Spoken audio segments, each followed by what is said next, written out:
Hello Commanders, this is ArcSam and we're tuning in to an Elite Specialist game. Not that long ago, a viewer of mine actually asked for an Elite Specialist highlight and specifically a strategy that could work with said opening. Now, here's the thing. Under normal circumstances, Elite Specialist is one of the worst specialists in the game. However, an Elite Specialist does have one particular strength. If you understand what kind of unit in the game currently scales the best for the least amount of investment per unit, you can actually make use of the fact that you always summon that unit with double the stats, given a little bit of an extra investment. Under normal circumstances, before, that would have been Fangs and, for instance, some hackers. Fang Hacker is a known combo, but currently I would not recommend going that for the simple reason that both the Hacker got nerfed, specifically the shield, and the Fangs themselves as carry Fangs got nerfed. Instead, we have Arclights. Arclights actually got a little bit of a range buff, and unfortunately one of their strongest skills being Elite Marksman did get nerfed. However, Arclights themselves have not been touched. With Elite Specialist, it is possible to actually go down and entirely commit to carry Arclights. Now, how you go about it is up to you. I personally prefer my Arclights without the anti-air on them, as that feels redundant, because most of the time what you want with carry Arclights is some kind of support unit that deals with missiles, like for instance Mustangs, so air is generally handled that way. One thing, however, you will definitely see is that Elite Specialists, especially when you are pushing Arclights hard, tends to run into the issue where you lose a lot of health early. In this game, for instance, I think, okay, well, I will be spamming essentially a basic unit for the entire game, with few exceptions here and there, so I may as well pick up Deployment Specialist. Now, that is something you would arguably not do until the very late game. Deployment Specialist with Elite Specialist does not provide nearly as much value as you would think. Again, because you are limited in terms of how many resources you can spend, and most of your units are simply too expensive to put multiples of on the battlefield at one time.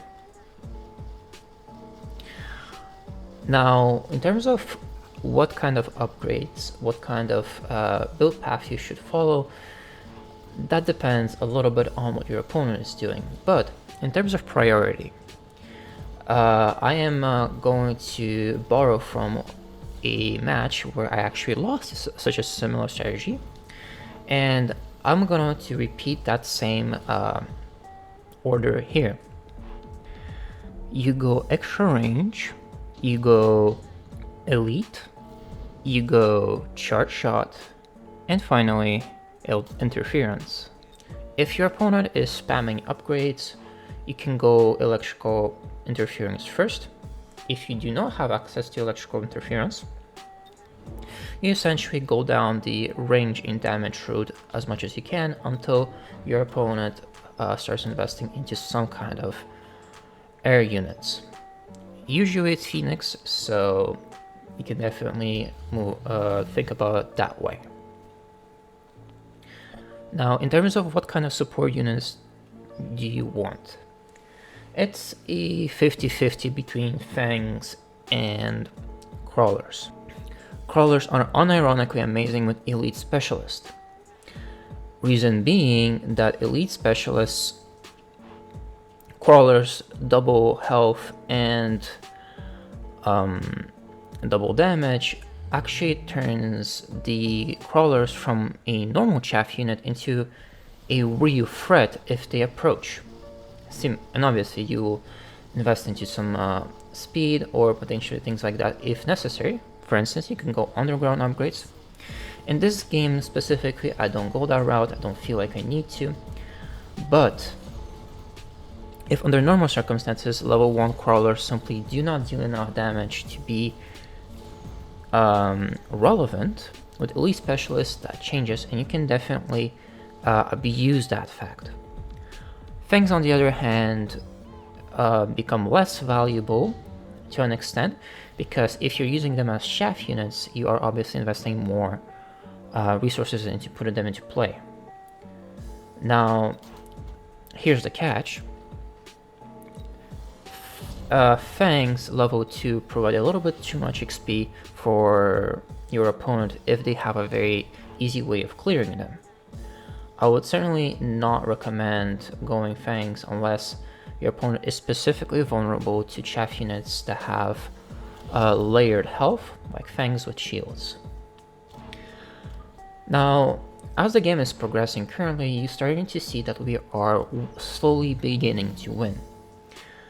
The value from investing into consistent level 2 units is starting to catch up with the opponent, who is trying to essentially counter what I'm doing by investing into Stormcallers and various units that are all level 1. As Arclights eat up all of the XP by being such a massive clear monster as they are, they become harder and harder to kill, as not only do they do more damage, have more range, and obviously have more health and survivability, they generally become just an absolute nuisance to efficiently deal with. Now, you would argue that it is entirely possible that my opponent could, for instance, build something like a melting point and essentially use the melting point's range and damage to destroy the Arclights. And this is the point where I want to mention electrical interference. If any of the Arclights eventually clear off the front line, and hopefully you have enough Arclights, so that is something you can easily do, just one shot is enough to turn the very dangerous melting point into a threat that can be handled by both slowing it down and outranging it. That is personally why I love the combination of range and electrical interference.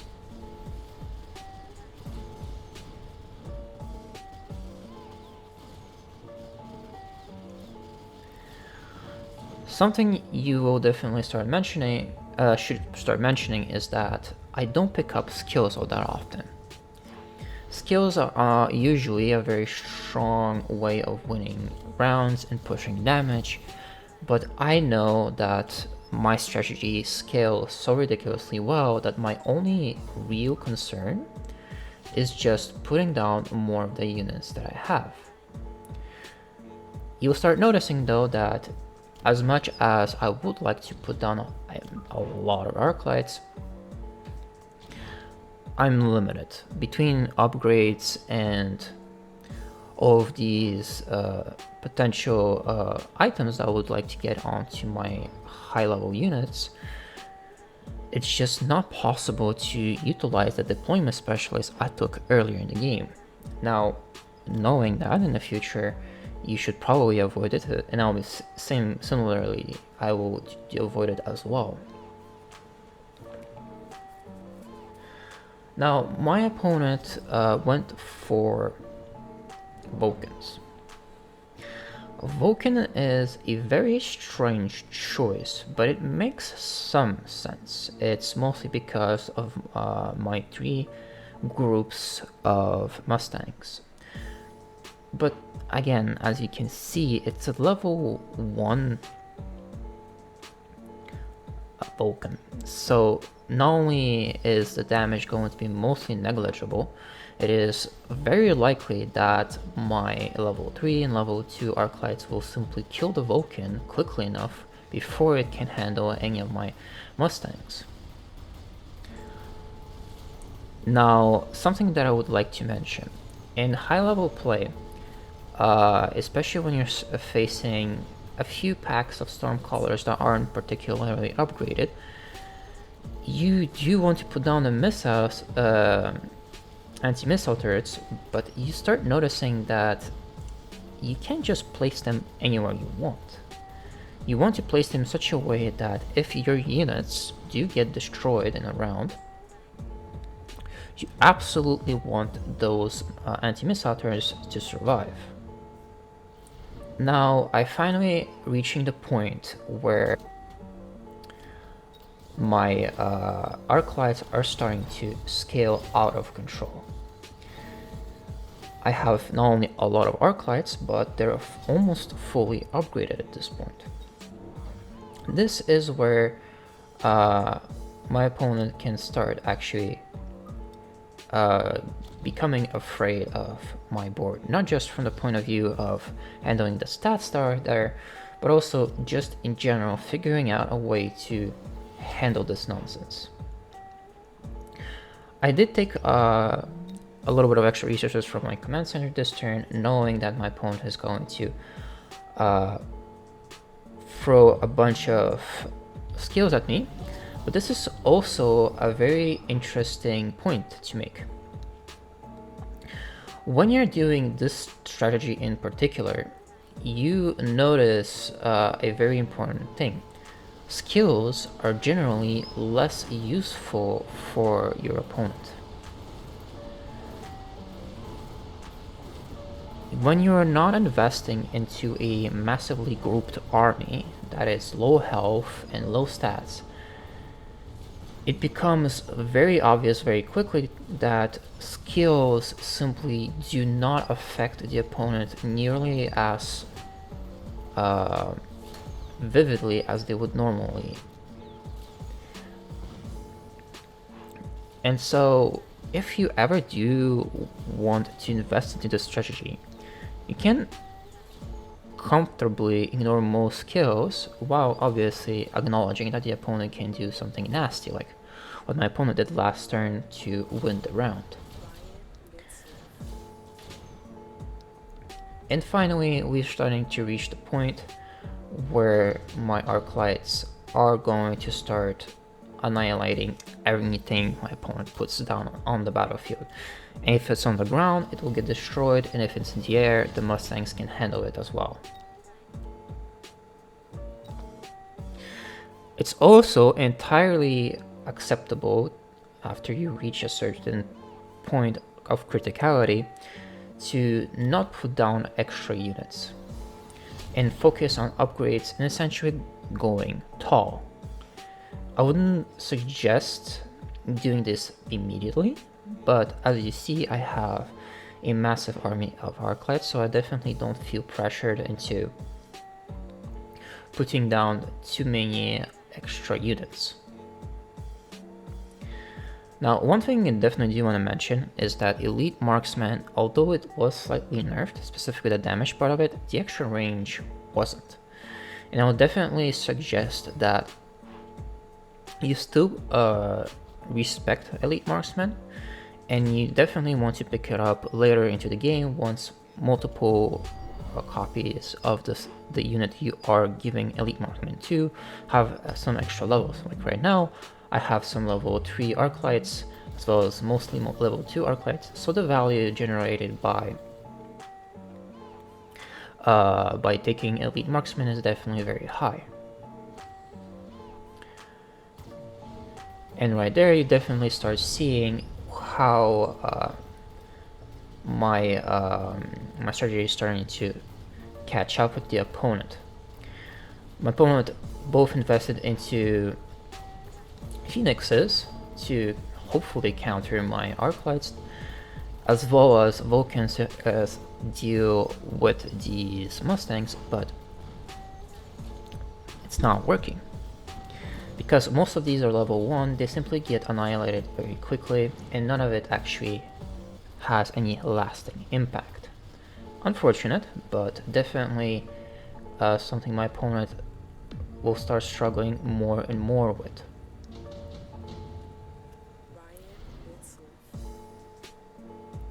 That being said, one thing about this strategy is that it is entirely one note. It is not exciting, it is not particularly overwhelming, at least at first. So it definitely lacks variety and flexibility, especially if your opponent finds a way to shut you down early. Currently, a lot of players are becoming more and more aggressive with their openers as well as their general methods for playing the matches. I would definitely see this as a way to stop the strategy early. As I mentioned, this is a scaling option. It doesn't really do early game skirmishes very well. And I'll definitely see this as being a massive issue long term, but we'll see. I think the strategy is at the very least decent enough to fulfill its current niche as a way to salvage an opener where you don't get any of the good specialists and you have to deal with elite specialists and somehow cheese out or a game with a strategy that should not work but still does somehow.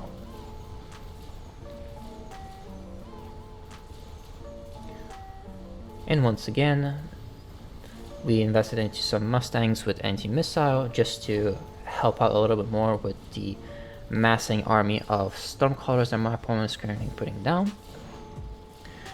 There were some consideration there for the items I would normally want to pick up, but it was definitely not necessary here. But we are slowly approaching the end of the game, and my goal would be to finally get all the upgrades for the arc lights and start pushing the final bits of damage to end my opponent. With electrical interference, the extra range on the Vulcans can no longer help them to reach my Mustangs, which means they can be DPS down. My opponent can no longer invest into things like a heavy armor to slow down the advance of my Mustangs or my arc lights. And currently their air is too weak to handle any of what my my board actually represents in terms of threats. I'm still avoiding investing into any amount of fangs, as they're not particularly useful in this situation, even as mid shields.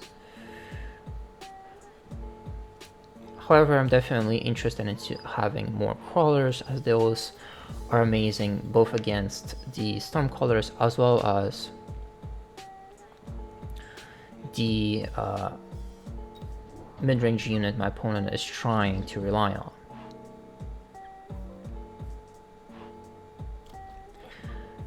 As you can see, my opponent is still investing into Vulcans, despite that probably not being a very bright idea. My assumption is that they are investing into Vulcans as essentially a meat shield more than an actual carry unit in this situation, which I can definitely see,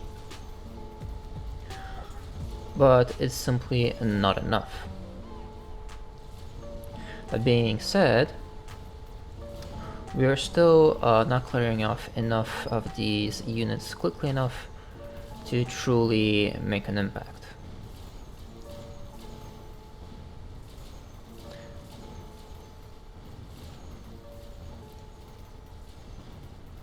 And there we go, that's the game. This was ArcSum, and don't forget to have fun, Commanders. See you next time.